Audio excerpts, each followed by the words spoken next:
they're throwing President Trump in jail. I think he's going to be in a jail cell relatively soon, which is dangerous. You really think so? You saw his mugshot. Yeah. A crazy mugshot. That mugshot was pretty badass. I'm not gonna lie. Yeah. I was like, okay. Yeah, I mean, I think that they're gonna probably put him in jail somehow. That's gonna look so bad for our country, though. I know. Mhm. I know, You it's know? terrible. We're already like struggling with being the hegemonic power of the world, and then they're gonna do that, and the whole world's gonna see that, like, oh, their president was thrown in jail, like their country Ridiculous. is collapsing. It's Wow. just, it's really stupid. I'm just surprised when I heard the word hegemonic from such a beautiful woman. You don't hear that every day. I know that's a little stereotypical, but I just had to say that gets me, gets me going. Oh, he gets us going. Oh. Speaking of which, I'm gonna get another drink. By the way, we're gonna play Truth or Drink soon, guys. So get ready for that. How are we doing on our drinks? We're good. I'm on my second glass of wine. Martin, Yeah, I'm you're white. on your first. I'm a lightweight, so Oh, shit. You I haven't getting been rowdy drinking. tonight, Martin? I think so. You think so? You letting the tie loose? Let the hedge fund out? I'm texting a bunch of chicks as we speak. Or they're texting me. Tell him you're busy. Somebody asked me if these girls are AI generated. And I know What? they're that good. I am. Yes, I am. Wait, I'm where AI is Maya. Sarah? Wait, where's Sarah? I want Sarah in here. Yeah, we need Sarah. She Our- promised our she would number be one here fan. with like the number one thumb or whatever she said. Yeah, there's a guy in the chat, Ferdelicious. Listen, Ferdelicious. I don't know Oh, who you hey, are. Django. Martin smirking like a Cheshire cat, says Django. What's up, Django?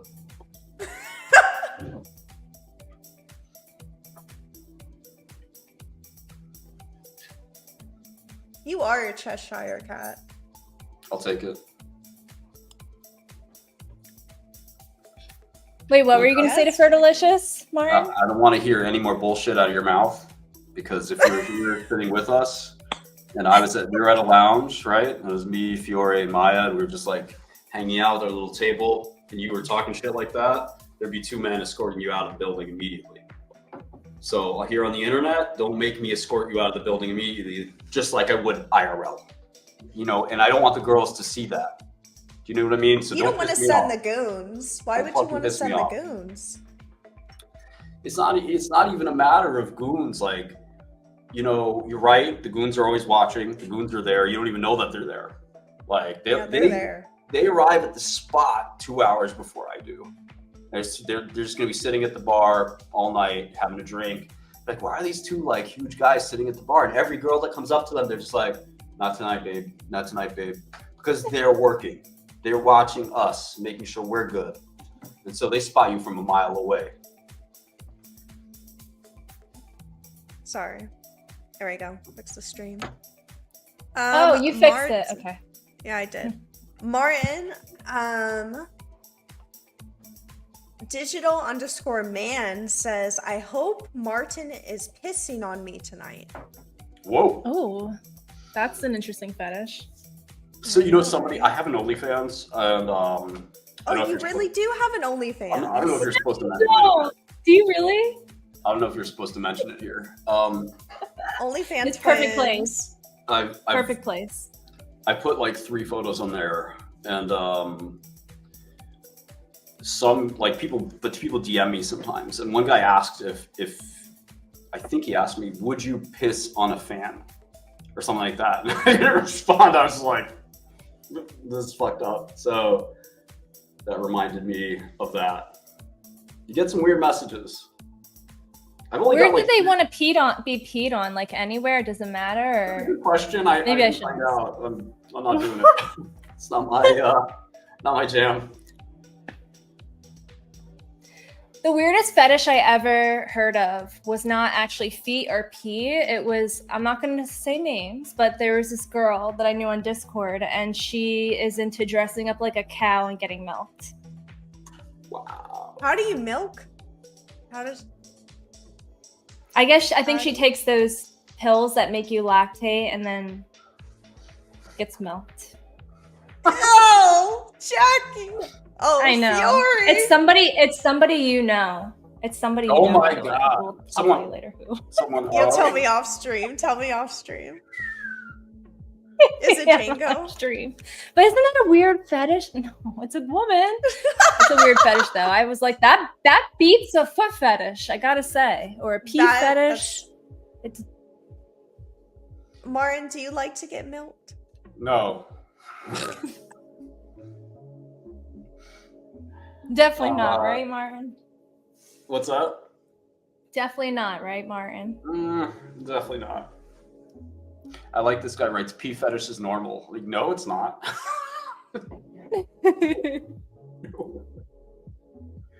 So Martin, whatever happened to the Wu-Tang Clan album?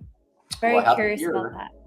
that. Yeah, we sold it to this crypto dude, and then there was like this weird switcheroo where like he sold it to somebody else, and then, but I still have like the MP3s and all that. It's like it was such a weird story in general. Like the whole, I play it tonight, but I don't get you in trouble. All of a sudden you get sued. And Oh, is that okay? we don't That want makes that. sense. Um, No, definitely not. but like, What yeah, made you I don't know. acquire it though? Like, what made you acquire it? Were you a Wu-Tang like fan, or were you just like what was the purpose behind that? I wasn't that big of a fan. I just thought it'd be funny, and would also be like a way to respect like music as art in general. It's like I know you girls are big music fans. Everyone is. Like if you're alive, you're a music fan. I never get people who are like, oh, I don't listen to much music. I'm like, you're an NPC. Like everyone loves music. exactly. I feel like a lot of rich dudes collect artwork, like physical artwork, but like paintings or whatever. And I was collecting like all this like non-traditional, and I still collect like this non-traditional artwork. Like for example, like I would get like different manuscripts or like notes or like letters people wrote or like notebooks. From like the 1800s? Like from when? Yeah. What? Where? I had Isaac Newton. I think I probably slapped kicking around somewhere, like an Isaac Newton letter, Einstein letter, like different like just like things they wrote or like signed or Einstein. That's Yeah, like cool. people- What were they saying? Yeah. What were they like saying? Was nothing it just that like, interesting. hi, Like, I'm coming home soon to my wife? Like, what was it? like shit like that. Like Abraham Lincoln would write like letters and stuff about like pedestrian shit. It'd be like, yeah, I gotta get some milk or like something like that. But it's still like Right. Abraham Lincoln wrote that, you know? And to me, Yeah. that's just as cool as like some artist that, you know, made a painting like a Rothko that's just like a big, you know, I don't know if you've seen these Rothkos that are just like these like, it's like black and then red and then orange. And it's like, that's $26 million. And you're like, I don't know. Like, I like Rothko and everything. I understand what he was saying, but like paintings have gotten so like richly valued compared to like music, and we enjoy music more. Like most people, if you ask them like, who's your favorite like, you know, impressionist painter, they're like, what?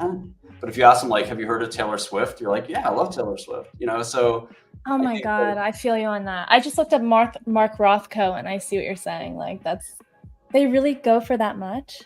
yeah, Rothko's. I think there's a $50 million or even $100 million Rothko. And- Anybody could make this. God, what? That's that blows my mind. But like the point of art is that it's the message being said at that time by that person, right? So like even though you could make that in after a couple painting lessons, like you could probably make that.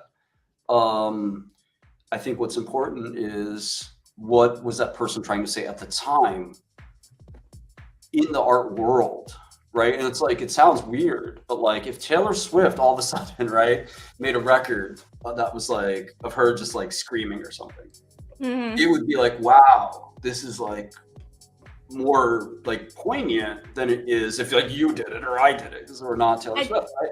I So take it like, you're not a Taylor Swift fan. no, I'm a big fan of hers, but my point is like, if she did something off the wall like that, let's say she went into pop punk, for argument's sake, or she started to rap, like what she did for that song, Bad Blood? No, close, something like that. She had one song that was a little more rappy, and like if she just went full blown, if she just went full blown rapper, it would be like, okay, that's a attempt to like just make some kind of message, and it's like an artistic, statement. And I think like you're so edgy for doing that. It's something, right? And so like painters do the same thing, where like if you look at Picasso's like progression, like he was trained as an artist, he wanted to be an artist and a painter, and then eventually he like helped make the abstract movement, and nobody had done that before. So like for that message to take place at that time, where like you saw that across art, you saw that across writing, you saw that across sculpture, like people like Brancusi. So like it was common for that, like these movements to like move together, whether it's art or politics or like music or whatever. They all kind of like, have this like collective like thought process of like, rebellion or whatever, or aesthetic, and like I think like even like we mentioned, we were talking about lo-fi earlier, like that's a certain vibe that has to match with like what is the art of today with like social media. It's like very like you hear Ice Spice or something like that, and like really, I don't understand why she's so popular. Like she's really cute and everything, and she has that one like catchy song, but I don't really understand why she's made it as big as she has. I gotta say, I think like as we get older, like we won't understand like what kids are doing. Like you know, like, what 14 kids nowadays, like, right? Our parents didn't understand. Yeah.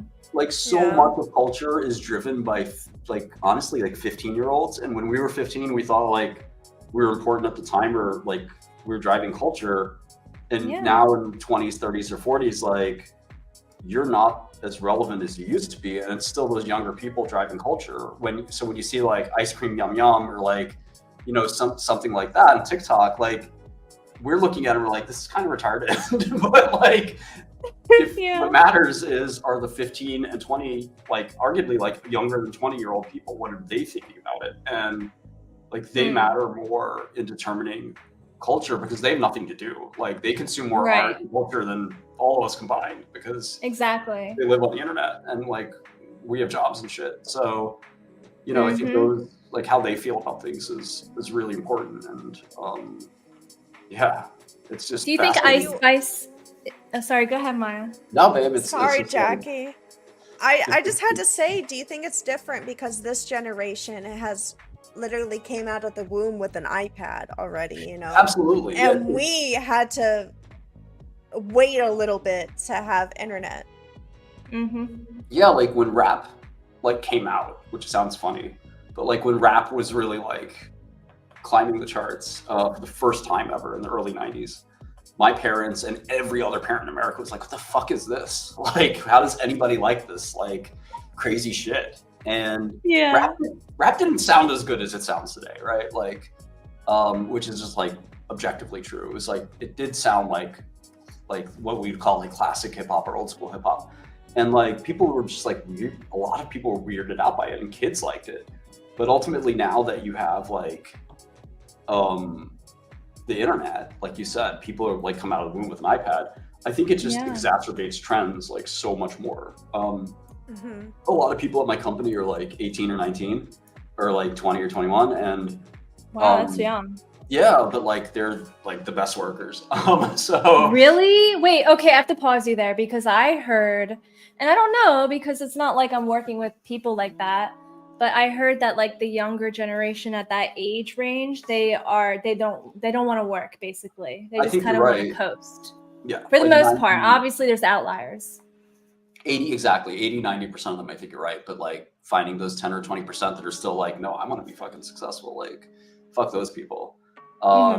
you find those and you bring them in, and they're like even harder workers than normal, because they're trying to prove to like their everyone else that they're going to be successful. But like coming out of the womb with the iPad, like one of our guys yesterday was just telling us all these things I never heard of, and they were kind of funny and everything, and I can understand it. But like now, like I don't care about like every single damn meme, because who has the time for all that? And when you're younger, like that's all they have the time for. So like they grow up with this, and it's more viral. Like the more connections there are. Like in the old days, it was like, okay, you like Tupac or Biggie, but now it's like, no, there's like infinite amount of content to like consume, and a lot of it is streamers, and a lot of it is stuff like that. So it's really interesting to watch this younger generation like pick this stuff up and like take it in different directions, including like really crazy ones. But at the end of the day, like a lot of things don't change, so we're just kind of some of the same dynamics won't change. Although I saw this crazy thing, I don't know if you girls saw this. It was like a graph of like different things in life, like want to have sex, or like want to get married, want to have kids, or like want to drink, want to do drugs, and it's like a chart, and it's like measures it over time, and it's just dropping. And it was like it coincides perfectly with like the internet, like doing all these like risque things that like you think teenagers like do, right?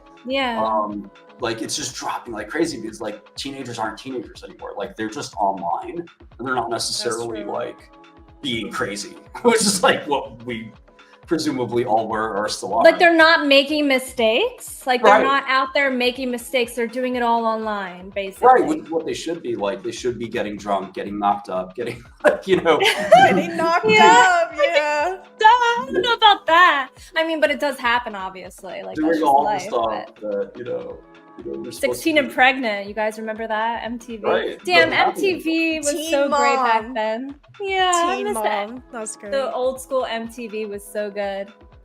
Yeah. I don't know what it is now. My Sweet 16. That was my favorite. All those that was rich a good kids. one. It's like the age of the incel, I think, and like your internet clout matters more than your like clout in high school, or your clout. You know what I mean? Like it's just a weird thing where it's like, oh, that dude made a big TikTok is like more important than that guy threw the touchdown in the football game. Like yes, that's what I heard too. Yeah, I mean, I don't know for real, but I assume that's kind of what's happening with society, given those trends of like just kids don't want to be kids anymore. They don't want to smoke weed. They don't want to get drunk. They don't want to, and I'm talking about at the market, not like all of them, but it's changing a lot, which is weird. So that was like, that tripped me out when I saw that chart, because I was like, how could, this be changing? And I think it's like you said, Maya, like everyone's on their computer, on their phone, like nonstop. Including us. Like we would be doing this like usually like someplace on a Saturday or Friday, like. Yeah, exactly. So Martin, we have a question from a viewer. His name's Django.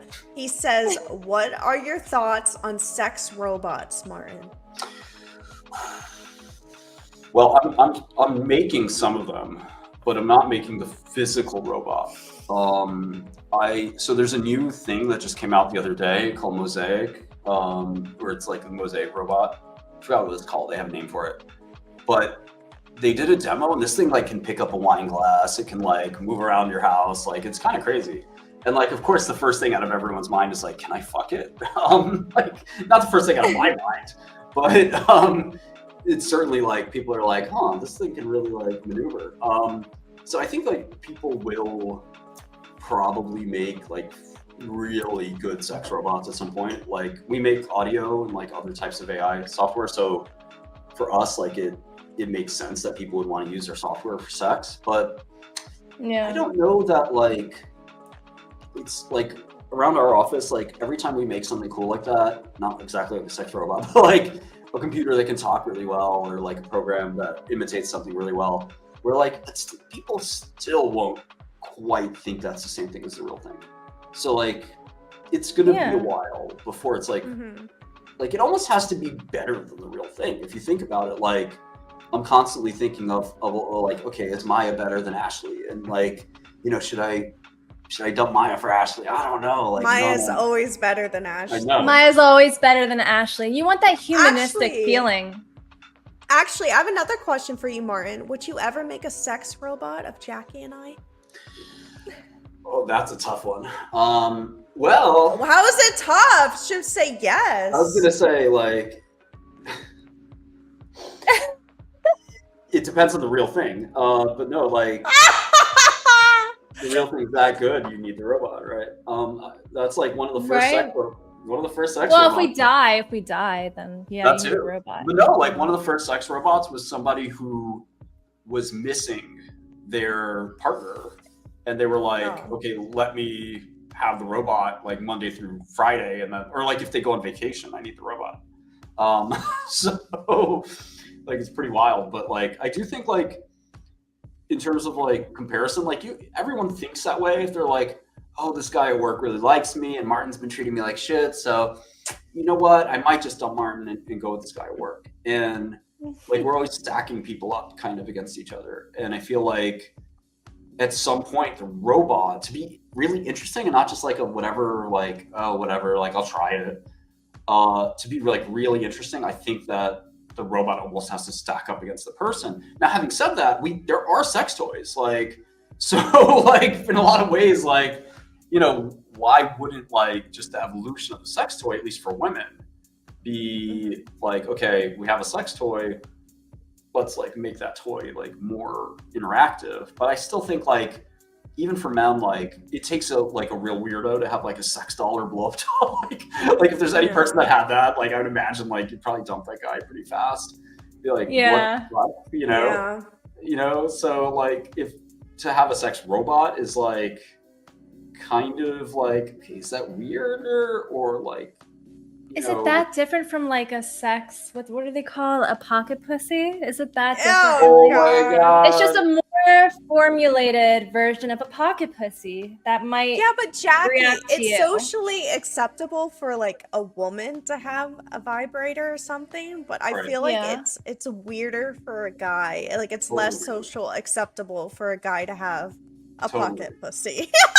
Is it? Yeah, I guess so. It is. That's true. In jail, they're called fifis, by the way. I don't know why they're called fifis. Fifis? I never heard that. Fifis. Fifi is a jail-made pocket pussy or fleshlight or whatever. And okay, hold on. How do you make that in jail? So I don't know. I've never made one or had one, but somebody's answering gloves and rags. Like I think that's about right. Like you need some kind of container, right? You have to make basically. And like a sock or something like that, and you need to sort of make it feel good to penetrate. Oh, you want to hear the scariest thing? Yes. There were like some of the weird guys in jail, like who were there for sex offense. One of them made like a little fucking like elf, fucking like stuffed animal, and he'd like sleep with it, and we think he like fucked it as well. What? And yeah, like there's some sick fucking people out there. Wait, what do you mean? Wait, hold on. I have follow-up questions. How do you make this elf? Puppet. How? With what? A sock? With like pointy ears? A sock puppet? He was like very talented with like sewing and stuff, but he was like fucked up. Oh god. But yeah, we beat him up a few times. But I think like you were the goons. We just gooning around. Like when you're in jail, just gooning around. Yeah, you're gooning. Like there's gooning. Called gooning. Have you heard about this? It's vaguely familiar. Oh my god, you don't want to know what gooning is. Tell us more. What's a gooning? Gooning. So like gooning from where I come from are fucking thugs. Like there's people that rough people up and like do thug shit. But gooning now on the internet in 2024 is like, okay, I'm reading it here, a form of masturbation that involves edging for a long period of time, resulting in a hypnotic trance-like state. But there's other people. So it's just edging, basically. Well, there's another people getting high off edging. being addicted to masturbating, or like, you know, other like like being masturbating for like almost like a meditative thing, like for hours on end or for even weeks. Weeks on end. I love to masturbate while I meditate. Right. It's like, yeah. But that's what gooning means now. But like, gooning is just like being a thug, like stealing stuff, beating people up, shooting things, selling drugs, robbing people. Like that's what a goon does. Like, I don't know. Are you a goon?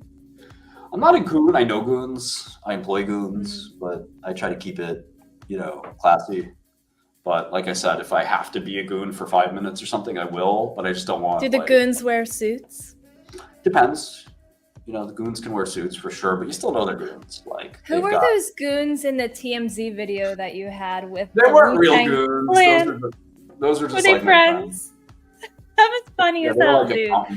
Like they were true goons. One of them was a true goon, but most of them were just like regular office workers. But like a lot of goons, like the thing is, like if you've gone to prison or like you're a drug dealer or whatever, like career options are fairly limited. So being one of my goons is like, yeah, pretty attractive, lucrative, you know. Sort of, Can we be your goons? Do we have the goon material? I don't think you girls qualify. I think, you know, I do have like this one goon who will like drive you around the city, take you shopping, like he's like whatever Martin says, and that's what like having like full-time like bodyguards and drivers and stuff helps a lot with. It's like they'll pick you up, do whatever you need. And like I always tell the goons, like, you can't fuck the girls, like no. And like they can, you know, there's some it's tricky because like they're working hard, and like sometimes like if it's a girl and it's like she brings her friend, the goon's like, man, like I think I can get with this girl. I'm like, you're at work, like you better not on my watch. I employ you. I don't know. It's part of it's like a perk. It's like a bonus. So, but no, it's a lot of fun to like be young in the city and like just like going Sometimes crazy. the goons just want to goon around, you know. Goons always goon around no matter what. But yeah, I think it's like a request on stage. Top G. What? Should I add them in? Look at the bottom. Whatever. Live from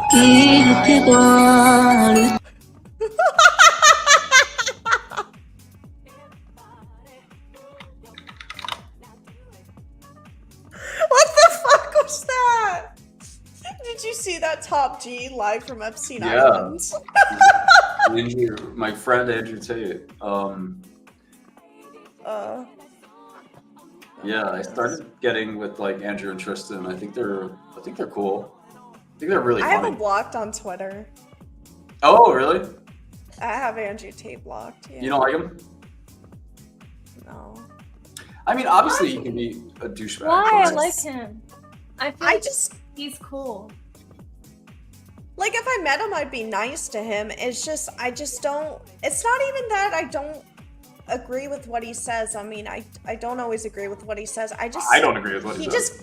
He just gives me like, I don't know, he just gives me the creeps. Like he's just aggressive. Like, I don't know, he just really? kind of, yeah, I just, he makes me uncomfortable. I think I understand that. Like, I don't agree with 90% of what he says, if not 99. Yeah. But I think he's an incredible performer. Like, you have to give him credit for like taking over the fucking internet and like having every young man in the country like look up to him. Like, that's not easy to do. You know, a lot of people want to be that role model or want to be famous, and the guy's fucking famous. Like, whether you like it or not, like he did it. And I think his message is like wrong. Like, it's very like misogynistic basically, and pretty chauvinistic. Not everything he says is completely wrong. He's like a traditionalist in a lot of ways, but like his like conversion to Muslim, I find like very suspect. Like, I don't know what's sort of behind that. Like, I think he's the ultimate like social engineer. Like, he's found a way to like get. He's a social engineer. You're all right. He used to run a cam girl site, and then now he's like ruling the prepubescent boys of the world. Well, he got arrested for trafficking for running that cam girl site. I did hear that, but I heard that was like dropped or whatever. So I don't know if that was actually true. I heard it had to do with TikTok, like a TikTok thing. All I know, he was arrested because he posted some video with a pizza box arguing with Greta Thunberg. Do you remember that? Yes. Yeah. I didn't see that. He did. He was like arguing with Greta Thunberg on Twitter and posting. He was like eating pizza and like yelling at her, and then he gets arrested the next day. And like the Armenian police tracked down the pizza shop. I swear to God. Yeah, I mean, I think they're treating him poorly, like they treat anybody who like gets a lot of attention poorly. But I feel like I'm just impressed by his ability to fucking like get all that attention. Like there are a lot of people who are like professional kickboxers or professional weightlifters or professional wrestlers or whatever the fuck, and they're not fucking globally famous like he is. Like everybody knows who Andrew Tate is. So whatever he did to like get there is impressive. Like his bullshit about like, you know, all the stuff he says, like I don't agree with it all, but you have to agree that like the guy knows how to like do what he does, like whatever the fuck it is that he does. Same thing with Alex Jones. Like Alex Jones is like retarded, but like ultimately like he's an entertainer. He's very funny, and he's able to captivate millions of people, which like a lot of people want to do that, try to do that and fail. So like you might not agree with the guy, but like you have to at least concede that, you know, he's able to achieve, you know, what he's able to achieve. Isn't he going bankrupt? That's what I heard, but I don't know. Yeah, but like a lot of people, like, you know, he technically, you know, like I has to pay the Sandy Hook family like $1 billion or something. But like, you know, if you're smart and you're like someone like Alex Jones, like there are a number of ways to like avoid paying that, whether it's like you have a trust or you have like some other company or you put a company in somebody else's name or like whatever it is. Like there's always a way to like not like to avoid that kind of thing. But I think it's crazy they made him pay $1 billion, because it's like people say dumb things to be entertaining all the time. Like I don't see why he gets singled out to pay $1 billion. It's kind of like, look, I don't agree with what he said. He's an asshole for saying it. But why should he have to pay anyone any money? Like I don't think that makes sense. Brian, how do you cope with captivating millions of people? How do you deal with that?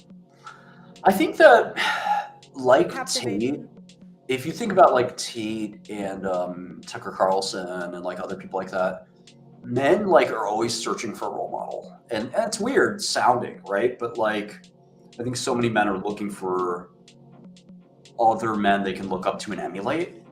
And I mean, probably all humans, not just men, like women too. And that's why fashion exists. Like people look at fashion and they're like, oh, I like the way that looks, I'm gonna wear that too. And like I remember like when I cared more, like, you know, you'd notice like women were all wearing the same kind of dress, the same kind of skirt. And it's like, okay, that's what's hot this year.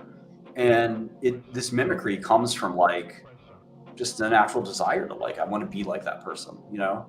Mm-hmm. And I feel like when people look at somebody and they're like, I'm attracted to that, not necessarily sexually, but like how that person carries themselves, how they react to authority, how they react to like pressure or whatever, you know, they're doing something differently. And I want to be like that. I wish I could be like that. And I think that that is all it takes. And now if you look at somebody extreme, like Andrew Tate or, you know, Alex Jones, who like, Alex Jones will just like lie, you know, he'll just outlandishly say crazy things. Same thing with Andrew Tate. They're more like provocateurs than they are inspiring, I think. But the people that are inspiring to whether like you find me inspiring at all, or somebody like, you know, Mark Cuban, or somebody like Mark Zuckerberg even, who's like had a hell of a last couple of years. Like he has become like an MMA guy all of a sudden, which is like really funny because he's like 5'5". But he hurt his knee, so he can't fight. He did break something. Do you think this Skull and Bone Society is a real thing? Like, I remember watching that documentary that Alex Jones put out, like, which kind of put him on the map about what was going on with the elite. Do you think that was real? I mean, I think there are real elite clubs. We were talking about it earlier with Epstein. Like, there are only so many rich people, like, and they all kind of tend to know each other or know of each other pretty well. Like, if you don't know the exact person, you definitely know, like, you're 1 degree separated, if that makes sense. They always say there's like 6 degrees of separation, but like in the super elite, there's 1 degree of separation. Like, Tucker Carlson and I know like the same like 15 billionaires. Like, we're just like all connected amongst the same people. And at that upper level, like, you just don't, like, there is no real like 2 degrees. Like, who are you going to be you can't be 5 degrees separated. Like, everyone knows each other. So I feel like those people's kids, that basically they're the ones doing the Skull and Bones Club, right? Like, because like they're the ones that are like going to the Yales and the Harvards that are increasingly shutting those people out, actually. But you saw I'm sure you girls saw the MIT and Harvard. The Harvard president resigned, which was really crazy. Did you see that? Yeah, I didn't see that actually. I did see that. Well, what happened with that? Well, they refused to condemn anti-Semitism, which was really kind of nuts because it's like, yeah. There's a lot of things happening on campus. Yeah, like, be against the bad thing. Like, that's okay. But like, they also have to be pro-free speech and they have to be pro-liberal stuff. And the liberal cause is more pro-Palestine. So there's a lot of Palestinian protests at Harvard.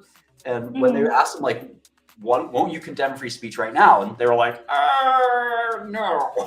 And like, all the donors, many of whom are Jewish, they were like, yo, what the fuck? Like, we're gonna fire you or force you to resign. And they forced her to resign. And she's a Black woman who studied like gender studies or some bullshit. And they found that she plagiarized her dissertation, which like everyone has like a paragraph that they didn't do right. Like, I don't think she plagiarized per se, but like if you write a 300-page paper, like, some paragraph's going to be fucked up, like, just the way it works.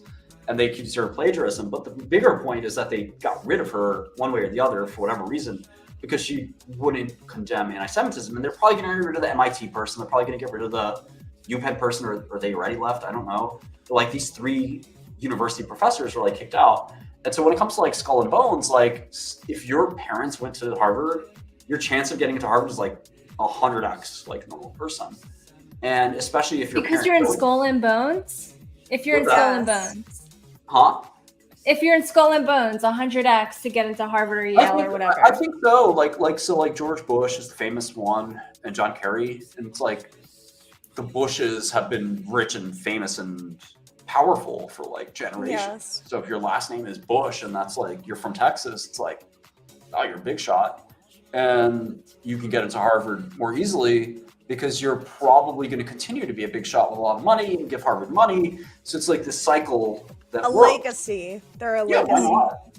Yeah, I mean, if you're running Harvard, that kind of makes sense, because if you're going to employ or bring someone into Harvard that, you know, they're just a really smart kid off the street, it's like, okay, that's good, but is that good enough to get our endowment up to like $1 zillion? Like, I think that's a tougher decision. I personally think they should try to have both, because like, if you just bring in like the smartest poor kid from Nigeria, it's like, yeah, like, that's a good thing to do, but on average, like, is that kid gonna donate $1 billion to the school just because you're smart? Doesn't mean you're powerful or rich.